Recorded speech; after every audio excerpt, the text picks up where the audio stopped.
Have at me, bro. This is Omega 99 Nemesis playing Dark Souls 2 Scholar of the First Sin. I apologize as I've lost, I'd say, 6 to 10 minutes worth of footage. So I was going into item descriptions as my last video was ending on.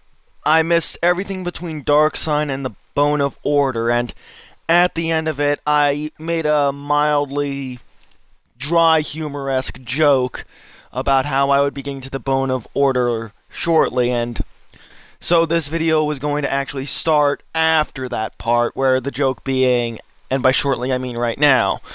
So I want to apologize for that, and because of technical issues I've been fighting for a while, both of my own and so forth, I was having a lot of problems, and fortunately I called Xbox support and they helped me sort this out. So I'm going to dedicate this episode to Xbox support and also explain that a couple other things, one of which being I intend to make these videos on occasion longer than 15 minutes, but if I can squeeze it under that, I'll be happy, as it takes longer to upload if they're this long, and more importantly, I don't want to. I know a lot of people would rather not have to. A lot of people I'd like to watch this wouldn't want to sit 30 minutes per viewing. So, all right, that's the most I can think of for the moment.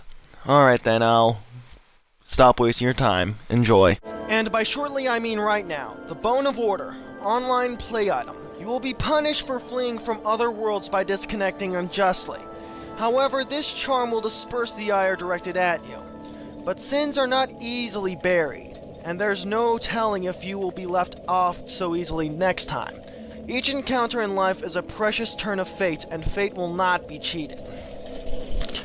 From a gameplay perspective, this is what I was talking about. If you get isolated from the community for disconnecting unfairly, like, I will not lie, when I started playing these games, I did that very often because I didn't like getting invaded. It was very frustrating for me, getting crushed when I'm trying to recover a bloodstain. But either way, I do think players should stick to the invasions, even if it means taking their lumps. Especially if you get the life protection ring, you shouldn't have to worry about the bloodstain. But either way, the Bone of Order will reconnect you to the online community, skipping the whole day of being told you're not allowed in it. So with that in mind, you can only use it once. It's not like the Black Separation Crystal. You will use this item up if you do so, and you can only ever have one in your inventory at a given time. However, I am going to show you shortly how to reacquire this item after using it. However, I'm not actually going to use it, as honestly, I'm kind of a item freak. When I have an item, I want to use it and have it on hand. Now, from a lore perspective, the game doesn't give you much to work with, as I don't think that's really the point. It's just a multiplayer item. However, when it says, but sins are not easily buried, this makes me think of the sins of the gods destroying the dragons, and how Velka is the goddess of sin, the true goddess of sin, as well as of fate. A precious turn of fate, and fate will not be cheated. Yes, this seems to me something that Velka would have made, obviously. I'm not even going to go into Dark Sun Gwendolyn. Just because they share dominion over the same ideas doesn't mean that they're equal. Obviously, Velka, in my opinion, deserves more credibility in this sense, especially considering it's possible Gwendolyn was her daughter. Son. In a dress. Either way. So, after I'm done with describing the lore of these items, I'm going to go back and show you where to get the Bone of Order. A seed of a tree of giants. A lump of something obtainable from a giant tree makes enemies react to invaders. When the giants fell, they grew into great trees. Death is not the end, for anything that has ever once lived, a great part of a great cycle of regeneration. But what of those outside of the cycle? I can't say too much about this item on a lore side, considering it would involve a degree of spoilers. However, I will say we will touch up on this item later when we have the appropriate items on hand and the right events have played out. On a gameplay perspective, this item is a lot of fun to use.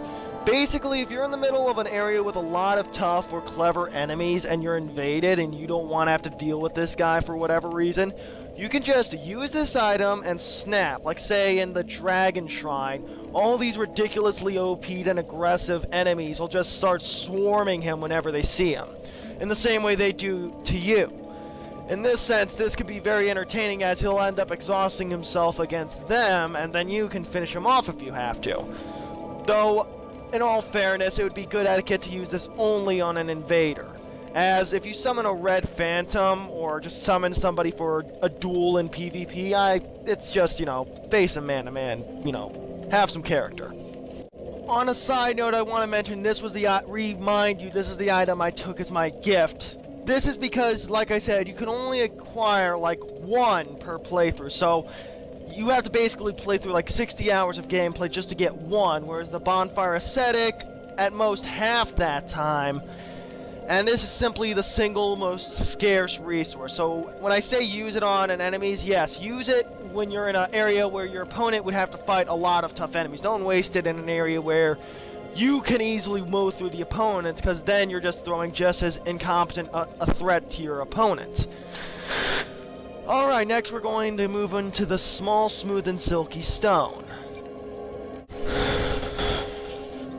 A smooth and silky stone used to slightly restore HP. The shine of this stone is no ordinary polish and can only be achieved over a long period.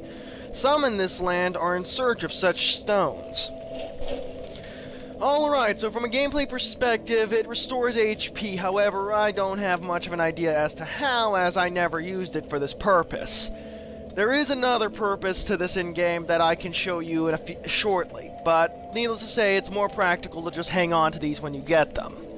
Now, from a lore perspective, it sounds to me like the shine of this stone is of no ordinary polish and can only be achieved over a long period. Now, the item heals undead, I'm assuming, specifically, and not just normal people, because we can't compare it to normal people for obvious reasons. If that is the case, then this item may be like this older version of the life gem, like it just sat back, much as how the fire of someone's soul faded so thoroughly it turned into a crystalline stone that heals, and then after being left alone for so long, it polished and refined into these small, smooth, and silky stones. Possibly like a diamond of souls.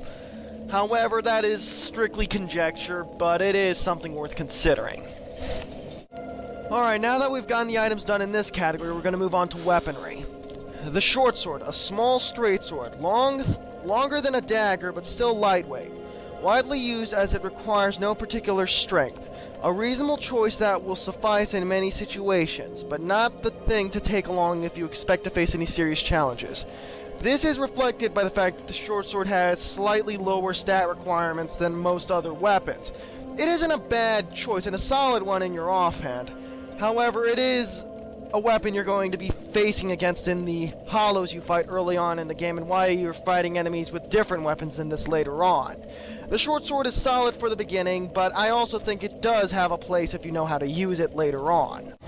Next would be the scimitar, a small curved sword with a narrow blade. The rapid slashing of the lightweight scimitar hardly allows the victim to catch a breath. Has a sharp blade, but is rather ineffective against armor and hard skin. From a gameplay perspective, this is a very solid sword to have early on for a dex build. It's lightweight, and it packs a solid wall up if you have the right stats and upgrade it the right way.